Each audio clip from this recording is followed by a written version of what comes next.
Better late than never. Today we are looking at the Mondo X Urban Aztec exclusive Aztec Godzilla Burning Red version. I am very impressed with this figure. Mine came in later than most, actually. Mine was about a month late, which is why the review is coming out late. But I've got to say, I'm very impressed with this figure. The detail on it is crazy, the unique design is wild, and the paint, for the most part, is really stellar. I am in love with this sculpt. Look at that eye. It's got a little burning eye patch, like flames. It looks like he's Rock Lee from Naruto or Might Guy, and then he's got these big brows, big nose, big teeth, and he's got pink highlights for the gums. It just looks really nice having all these pretty standard colors all mixed together. It's a very popping figure, and then the detail on this is absolutely wild. The almost like skin / terracotta design is just super nice. It looks like armor almost, and it's got all these mouths and Ghidorah head details all over its body, and it looks like it's got just an unlimited amount of power. Very pleased with this figure. Just, yeah, I'm gonna let you guys just look at the detail for a little bit and shut up.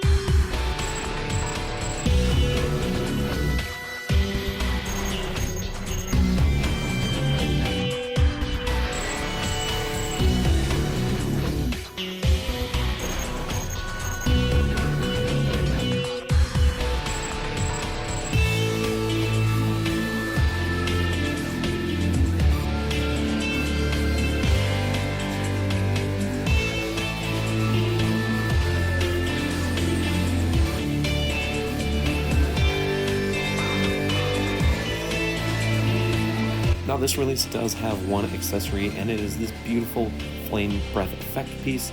It's pretty big, it's not too heavy, but it's definitely a solid piece, and it has a magnet there at the end that plugs into the innermost mouth, as you can see there.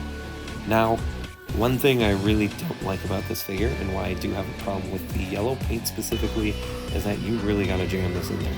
Look at that. You gotta jam it in there against those teeth, especially those bottom teeth, and then you plug it in, and it does set nice.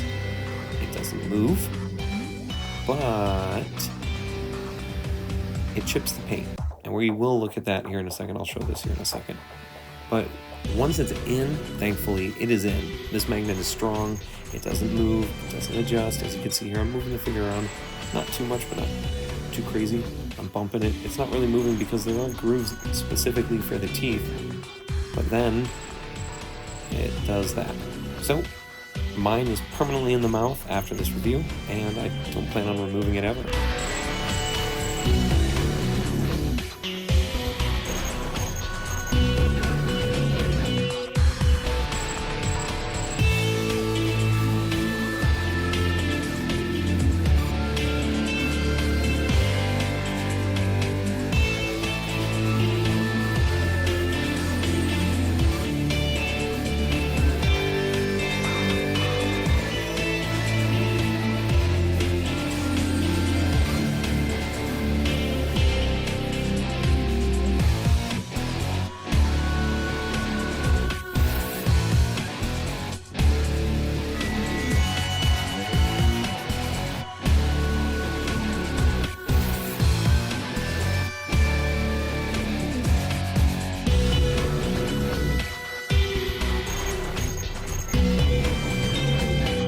Let's go over my final thoughts as we look at the box art and look at a few photos here at the end.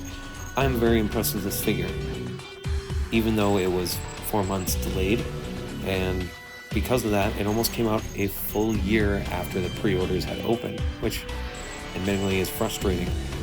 And to add to that, it is very frustrating that the yellow paint specifically on those teeth are pretty easy to rub. Even the nose, you can see at the beginning of the review, is rubbed because of the breath effect.